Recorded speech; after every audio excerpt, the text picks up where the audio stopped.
Hello বন্ধুরা, সবাই কেমন আছো? ভালো আছো?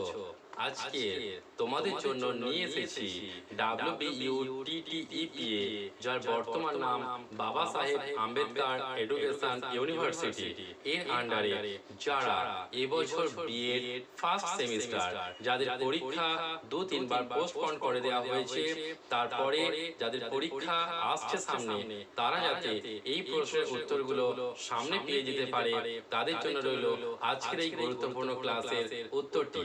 তাহলে বন্ধুরা, চলো আমরা আজকের যে বিষয়ের মধ্যে যাব তা হলো course 1.1.1 first half BEd first সেমিস্টারের কয়েকটি গুরুত্বপূর্ণ 2 মার্কসের প্রশ্ন।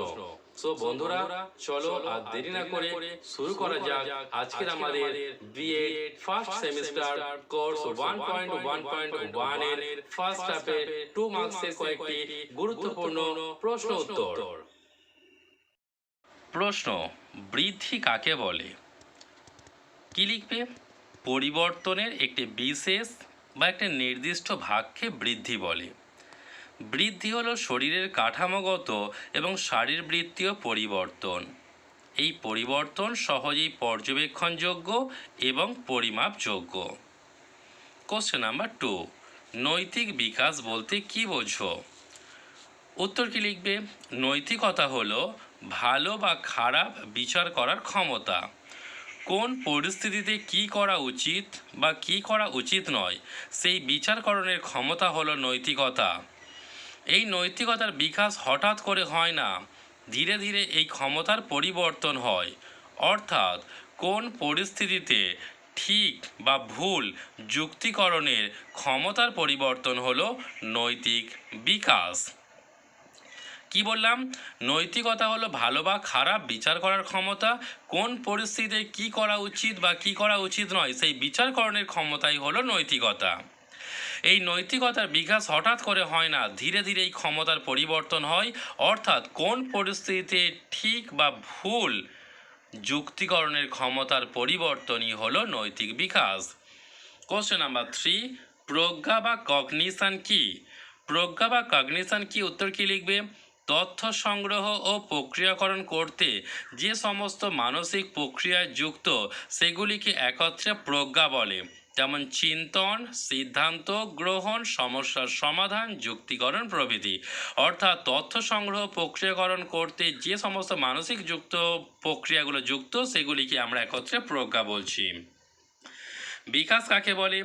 বিকাশ হলো এক ধরনের পরিবর্তন যা নির্দিষ্ট ক্রমানুসারে আসে এবং নির্দিষ্ট সময় পর্যন্ত স্থায়ী হয়, যা জীবনের প্রথম থেকে মৃত্যু অবধি সংঘটিত হয়। অর্থাৎ সারা জীবন ধরে আমাদের জীবনের যে পরিবর্তন আসে তাকেই বিকাশ বলে।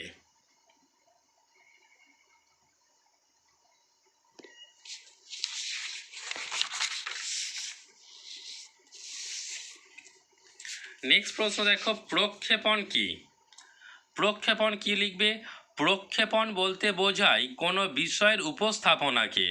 ব্যক্তিত্ব পরিমাপের ক্ষেত্রে ব্যক্তির অবচেতন মনের প্রক্ষোভ, জটিলতা, সমস্যা, চাহিদা ইত্যাদি অন্যান্যদের সামনে উত্থাপনকেই প্রক্ষেপণ বলা হয়।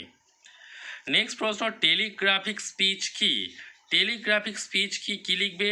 18 থেকে 24 মাস বয়সের মধ্যে শিশু একসঙ্গে 2টি শব্দ ব্যবহার করে মনের ভাব প্রকাশ করতে পারে। শিশুর এই 2টি শব্দের ব্যবহারকে বলে টেলিগ্রাফিক স্পিচ। যেমন শিশুদের খিদে পেলে বলে মা খাবো, এই রকম শব্দগুলোকে আমরা বলি টেলিগ্রাফিক স্পিচ। নেক্সট প্রশ্ন, বিমূর্ত চিন্তন কি? সমস্ত ধারণা মূর্ত নয়। যেমন স্বাধীনতা, সততা, ভালোবাসা, এই ধারণাগুলি মূর্তভাবে প্রত্যক্ষণ করতে পারি না বলে এগুলিকে আমরা বলি বিমূর্ত ধারণা। নেক্সট প্রশ্ন, ব্যক্তিত্বের সংজ্ঞা দাও। ব্যক্তিত্বের সংজ্ঞা দাও, কি লিখবে? দেখো, ব্যক্তিত্ব হলো ব্যক্তির অন্তঃস্থিত এক ধরনের জৈব মানসিক সংগঠন, যা তাকে পরিবেশের সঙ্গে অন্য সাধারণভাবে সামঞ্জস্য বিধান করতে সাহায্য করে। কি বললাম? ব্যক্তিত্ব হলো ব্যক্তির অন্তঃস্থিত এক ধরনের জৈব মানসিক সংগঠন, যা তাকে পরিবেশের সঙ্গে অন্য সাধারণভাবে সামঞ্জস্য বিধান করতে সাহায্য করে। নেক্সট প্রশ্ন, সর্বপ্রাণবাদ বলতে কি বোঝো? সর্বপ্রাণবাদ কি লিখবে? প্রাক বা আদি বাল্যকালে শিশু জীব ও জড়ের মধ্যে পার্থক্য করতে পারত না, সব কিছুরই প্রাণ আছে বলে ভেবে নেয়। এই ধরনের চিন্তনকে বলা হয় সর্বপ্রালবাদ। নেক্সট প্রশ্ন দেখো, বাবলিং কি? 4 মাস বয়সের কাছাকাছি সময়ে শিশু স্বরবর্ণ ও ব্যঞ্জনবর্ণের মিশ্রণকে এক ধরনের শব্দ উচ্চারণ করতে থাকে। অর্থাৎ 4 মাস যখন বয়স হয় সেই সময় শিশু কি করে না, স্বরবর্ণ ব্যঞ্জনবর্ণের মিশ্রণে এক ধরনের শব্দ উচ্চারণ করতে শেখে। এইগুলিকে আমরা বাবলিং বলি, যেমন ব্যা, ন্যা, এই শব্দগুলোকে কিন্তু বাবলিং বলছে। নেক্সট প্রশ্ন দেখো 11 নম্বর, হলো ফ্রেজ কি? 10 থেকে 12 মাস বয়সের শিশু প্রথম শব্দ উচ্চারণ করতে শেখে। অর্থাৎ 10 থেকে 12 মাস বয়সের শিশুরা কি হয়, প্রথম শব্দ উচ্চারণ করতে শেখে। শিশু একটি শব্দ তার সাথে ইশারা দিয়ে তার মনের ভাব বোঝাতে পারে, যাকে আমরা বলি হলো ফ্রেজ। নেক্সট প্রশ্ন দেখো, ঝড়ঝঞ্ঝার স্তর বা কাল বলতে কি বোঝো? মানুষের জীবনের সবচেয়ে গুরুত্বপূর্ণ কাল হলো কৈশোরকাল। শিশুর জীবন বিকাশের বাল্য এবং যৌবনের মধ্যবর্তী দ্রুত পরিবর্তনশীল কালকে বলা হয় কৈশোর বা বয়ঃসন্ধিকাল। ইংল্যান্ডের হ্যাডো কমিটি শিক্ষা সম্পর্কে আলোচনা করতে গিয়ে বলেছেন যে 11 থেকে 12 বছরের ছেলে মেয়েদের মধ্যে দেহ মনে এক নতুন জোয়ার আসে। তাই অনেক মনোবিজ্ঞানী একে ঝড়ঝঞ্ঝার কাল বলে অভিহিত করেছেন।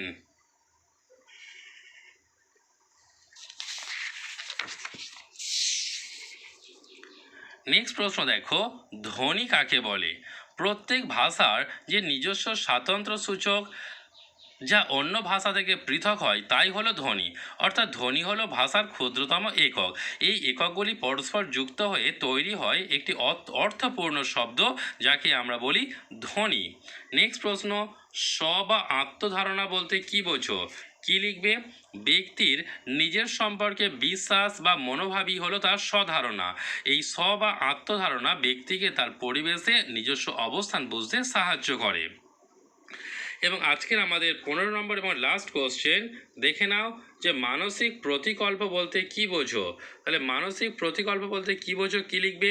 মানসিক প্রতিকল্প হলো এমন এক ব্যবস্থা যার মাধ্যমে মানসিক সমস্যা বা সামাজিক সমস্যার সঙ্গে সম্পর্কযুক্ত ও ব্যক্তিদের বিভিন্ন সমাধানের পথ খুঁজে বের করে সেই বিকল্প ব্যবস্থার প্রয়োগ করা, যাতে একজন ব্যক্তির সঙ্গে অন্য একজন ব্যক্তির সামাজিক বা মানসিক স্তরে পরবর্তীতে কোনো রকম সমস্যা তৈরি না হয়। অর্থাৎ এখানে আমরা কি পাচ্ছি, যে বিভিন্ন সমস্যার সমাধানের পথ খুঁজে বের করা, সেই বিকল্প ব্যবস্থার প্রয়োগ করা, যাতে একজন ব্যক্তির সঙ্গে অন্য একজন ব্যক্তির সামাজিক বা মানসিক স্তরের পরবর্তীতে কোনো রকম সমস্যা তৈরি না হয়। তাহলে বন্ধুরা এই ছিল আজকের আমাদের 15টি প্রশ্ন। বন্ধুরা এই ছিল আজকের আমাদের Wbuttepa B.ed first semester course 1.1.1 এর ফার্স্ট হাফের কয়েকটি গুরুত্বপূর্ণ 2 মার্কসের প্রশ্নের উত্তর। আমার এই ক্লাসটি যদি তোমাদের ভালো লেগে থাকে তাহলে একটি লাইক করো, শেয়ার করো এবং সাবস্ক্রাইব করে দাও, যাতে পরবর্তীকালে নিত্য নতুন ভিডিও আপলোডের সাথে সাথে তোমাদের কাছে পৌঁছে দিতে পারি। অর্থাৎ যারা এবছর 2023-এ B.ed ফার্স্ট সেমিস্টারের পরীক্ষা দেবে, যাদের এখনও পরীক্ষা হয়নি, পরীক্ষা 2-3 বার হওয়ার কথার পরেও পরীক্ষা পিছিয়ে যাচ্ছে, তাদের জন্য এই প্রশ্নের উত্তরগুলো আর একবার নতুন করে দেখে নেওয়া দরকার। তাহলে তোমাদের পরীক্ষার হলে আর কোনো পরিস্থিতির সম্মুখীন হতে হবে না, যাতে পরবর্তীকালে তোমাদের এই উত্তরগুলো অনায়াসে পরীক্ষার হলে লিখে নিতে পারো। তাহলে বন্ধুরা এই ছিল আজকের আমাদের ক্লাস। So thank you.